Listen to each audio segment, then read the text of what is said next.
Et comme chaque matin, nous sommes à présent en direct de Jérusalem avec notre correspondante Pascal Zonshine. Bonjour Pascal. Bonjour Ilana. Merci Pascal d'être avec nous ce matin. Alors on va évidemment peut-être commencer par ce qui se passe sur le terrain, les derniers développements à Gaza avec, ça y est, une opération terrestre de grande ampleur qui a été lancée hier par Tsahal à Gaza. Oui, l'opération Chariot de Gédéon a commencé, le chef d'état-major de Tsahal l'a confirmé hier, mais ça laissera une marge de manœuvre au pouvoir politique pour faire avancer les négociations sur la libération des otages, a précisé le général Eyal Zamir. Deux objectifs de l'opération sont toujours le retour des otages et la défaite du Hamas. Les troupes israéliennes sont entrées dans le nord et le sud de la bande de Gaza. 5 divisions d'infanterie et de blindés appuyées par l'artillerie et l'aviation. Les forces de sécurité avancent principalement sur 2 zones, Jabalia au nord et Khan Younes au sud. Depuis une semaine, l'aviation de Tsahal a effectué plus de 670 frappes contre des objectifs du Hamas pour préparer l'offensive terrestre, des frappes aériennes qui se poursuivent d'ailleurs en ce moment. Chaque portion de territoire dont les forces de sécurité israéliennes prendront le contrôle sera vidée de sa population civile pour sa protection, puis toutes les infrastructures terroristes seront détruites en surface et sous terre, et les éliminations ciblées continueront contre les chefs terroristes. Pour l'instant, ce sont essentiellement les appelés du contingent qui opèrent dans l'enclave. Les réservistes, eux, n'interviendront que dans la phase suivante. À noter encore qu'hier, le Hamas a tiré 2 roquettes vers l'ouest du Negev. Une a été interceptée, l'autre est tombée en zone inhabitée. Il n'y a pas eu de blessés. Alors il y a eu beaucoup de réactions, de déclarations ce week-end. On a entendu le ministre Miki Zohar qui a dit on va annexer Gaza entre guillemets jusqu'à ce que les otages rentrent chez eux. Mais il y a aussi l'inquiétude de l'autre côté du côté des familles d'otages justement qui s'inquiètent de cette opération, hein, Pascal.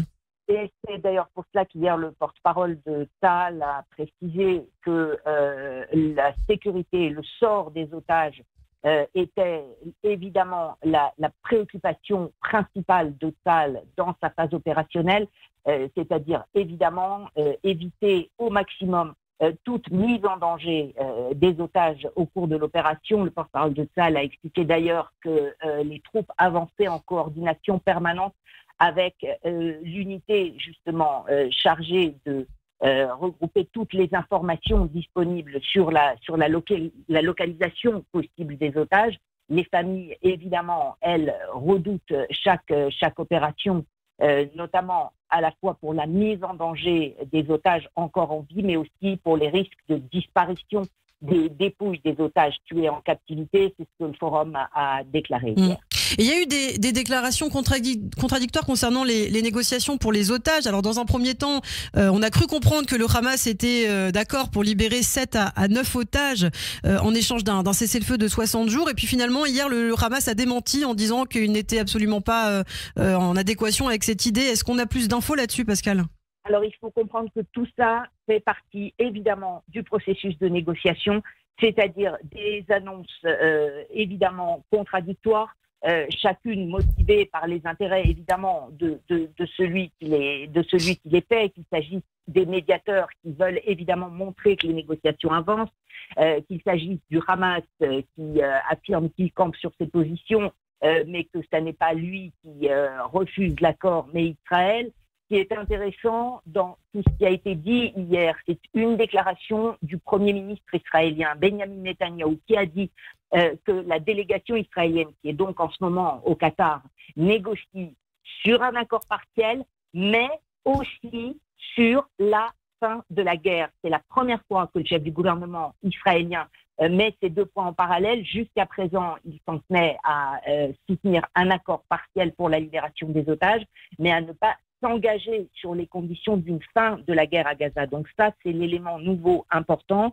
Et Israël a fait une contre-proposition, c'est-à-dire plus seulement le cadre Witkoff ou les propositions présentées par les médiateurs. Israël, mais on reste finalement dans le même cadre, c'est-à-dire une trêve de 60 jours contre la libération de la moitié des otages le premier jour de la trêve, la libération de tous les autres au 60e jour de la trêve.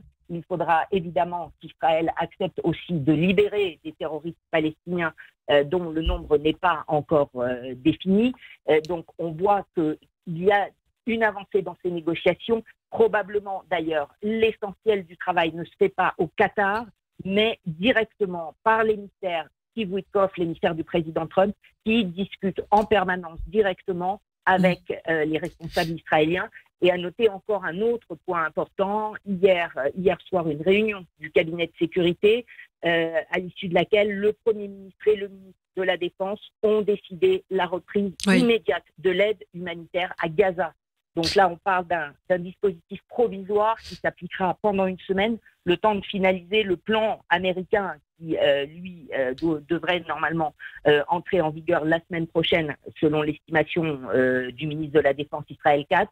Pour le moment, ce dont on parle, c'est l'entrée de quelques dizaines de camions avec des aliments pour bébés, de la farine et des médicaments. Oui, c'était justement ma prochaine question, le sens de la prochaine question sur la reprise de l'aide humanitaire. On a vu ces photos circuler d'enfants très amaigris. Alors, il y a beaucoup de Photoshop apparemment, il y a beaucoup de fake news qui circulent. Qu'est-ce qu'on en dit en Israël ? Justement, le problème, c'est qu'en Israël, on n'en dit pas grand-chose. Tout cet aspect de l'arrêt de l'aide humanitaire bloqué en fait depuis le 2 mars pour faire pression sur le Hamas, qui était censé être une mesure évidemment provisoire, n'a débouché sur rien et finalement est resté en l'état et sans se rendre compte des répercussions épouvantables que cela avait à l'international. Évidemment, les médias qui se sont engouffrés dans la brèche. La suite, évidemment, ensuite de déclarations diplomatiques qui sont même allées jusqu'à celle de Donald Trump. On a entendu dire que la population de Gaza souffrait de famine.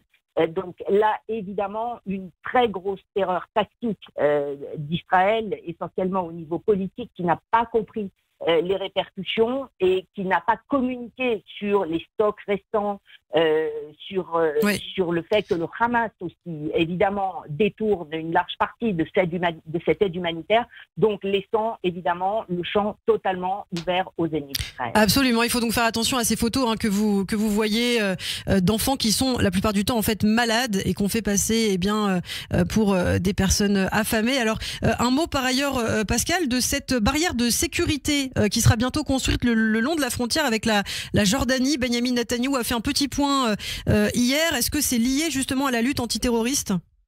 C'est bien évidemment lié à la lutte antiterroriste. En fait, la décision de reconstruire une véritable barrière de sécurité le long de la frontière jordanienne avait déjà été prise sur le principe il y a plus d'1 an.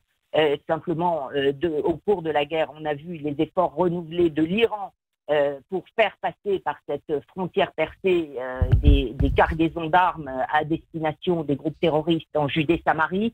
On a vu aussi au cours des derniers jours plusieurs cas d'infiltration de migrants, mais évidemment qui pourraient être aussi des infiltrations terroristes. Donc cette fois-ci, une décision opérationnelle du gouvernement israélien, construire une barrière de sécurité le long de la frontière avec la Jordanie. Et on aura peut-être l'occasion d'en parler un petit peu plus tard dans la matinée. Merci beaucoup Pascal Zonshine pour ces informations.